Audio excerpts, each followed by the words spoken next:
Hi, welcome to another episode of Miss Erica's Crazy Costume Catastrophe. This week, Miss Erica is dressed like a loaf of bread. This week, we are looking at the story in the Bible where Jesus feeds 5,000 people with 5 loaves of bread and 2 fish.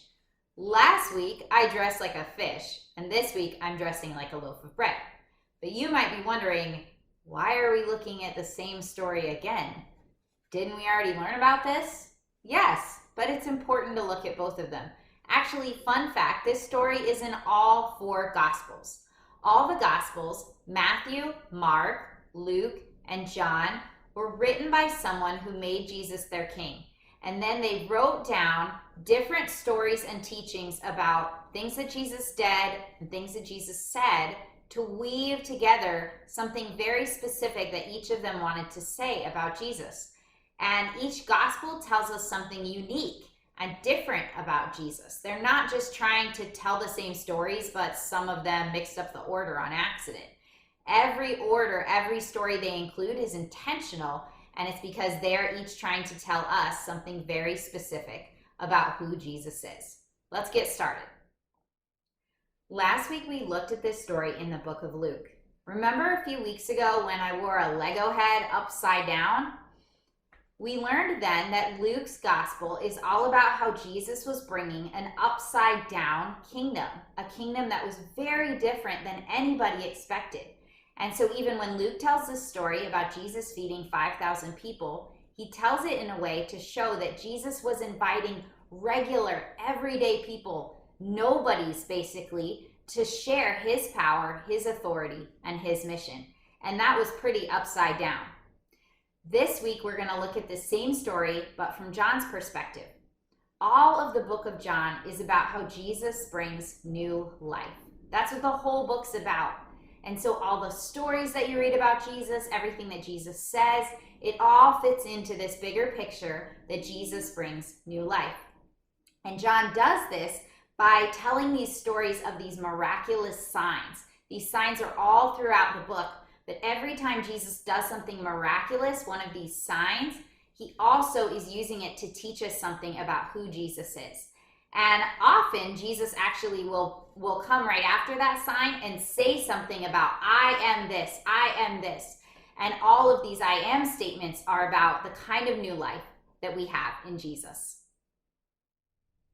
This week we're going to be reading from John 6. I have some friends who are going to read some of this story to us, and they thought of a really cool way of acting it out.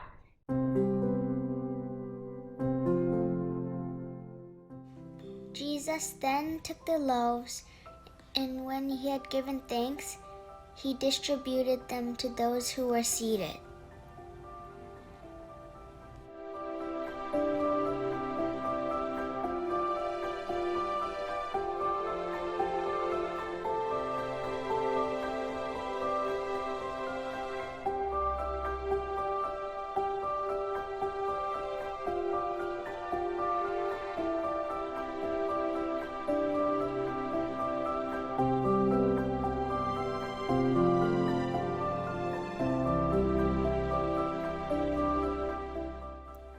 So also the fish, as much as they wanted.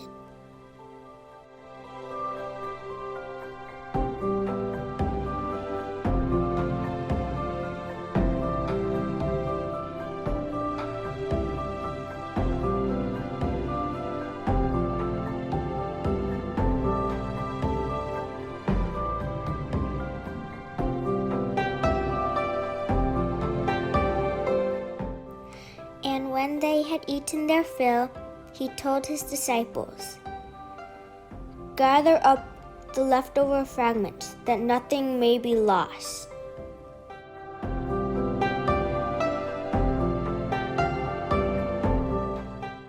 So they gathered them up and filled 12 baskets with fragments from the 5 barley loaves left by those who had eaten.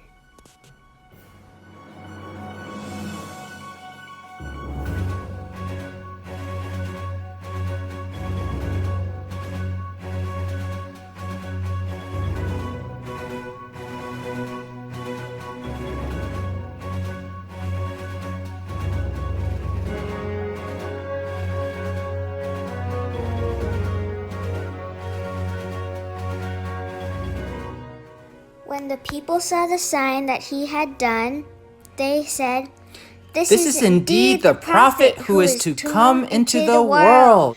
Perceiving that they were about to come and take him by force to make him king, Jesus withdrew again to the mountain by himself.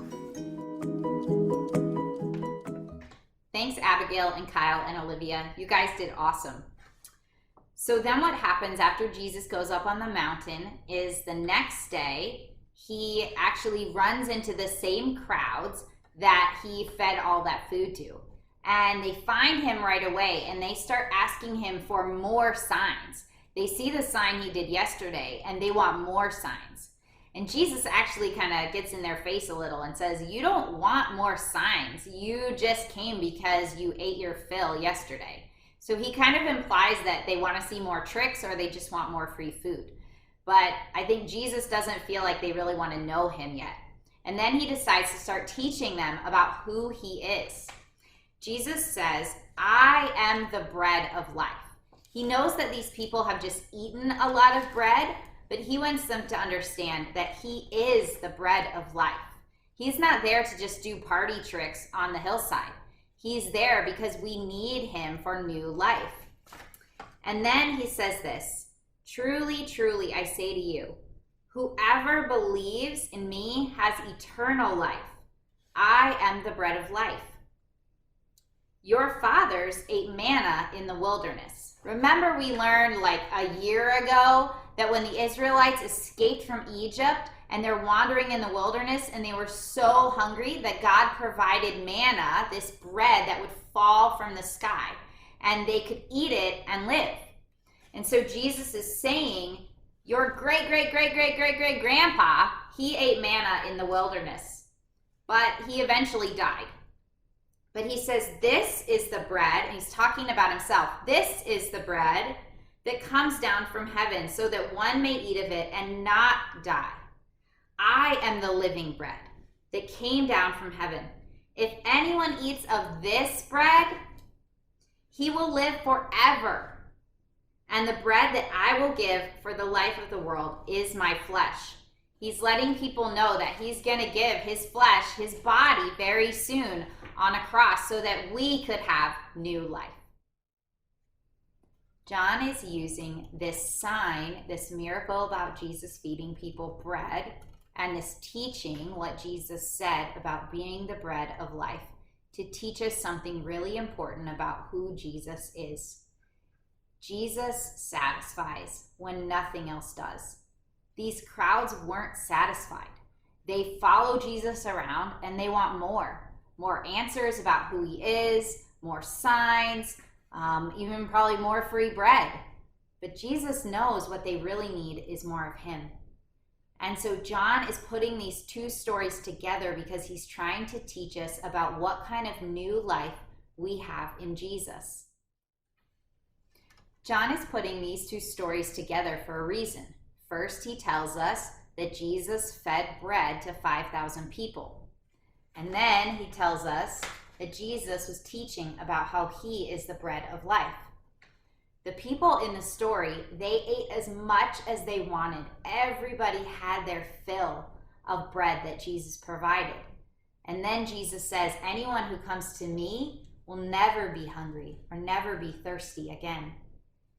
Jesus is trying to get these people, these crowds who just ate this free bread, to understand that what they really need is to know him. Jesus says here to the crowds, I am the bread of life. Whoever comes to me shall not hunger, and whoever believes in me will not thirst. Jesus isn't talking about being hungry like in your belly. He's talking about being hungry in your heart. When you feel like you're not enough, what you have isn't enough, and you don't feel satisfied or whole or complete. And that feeling, it's inside of all of us. We all feel like that. It's like we have a hole inside of our heart. And the only person who can fill that hole, who can make us feel satisfied completely, is Jesus. But when we know Jesus, when we make him our king, when we believe in him, when we come to him, like he says in these verses, that's when we can experience new life that satisfies. And I think that's what John's trying to get across to us when he puts these two stories together. Jesus' new life is always enough. This week, when you're spending time with Jesus, I want you to just tell him that his new life is enough for you. Just spend some time sitting with him in his presence and just saying over and over, Jesus, you are enough for me. I know usually when I pray, it's easier for me to just ramble off a bunch of things that I want more of. But this week, I want to remind you to spend some time with Jesus and just to tell him that being with him, his new life, is enough. All right, guys, it's been so fun hanging out with you. Thanks for watching another episode of Miss Erica's Crazy Costume Catastrophe. Bye!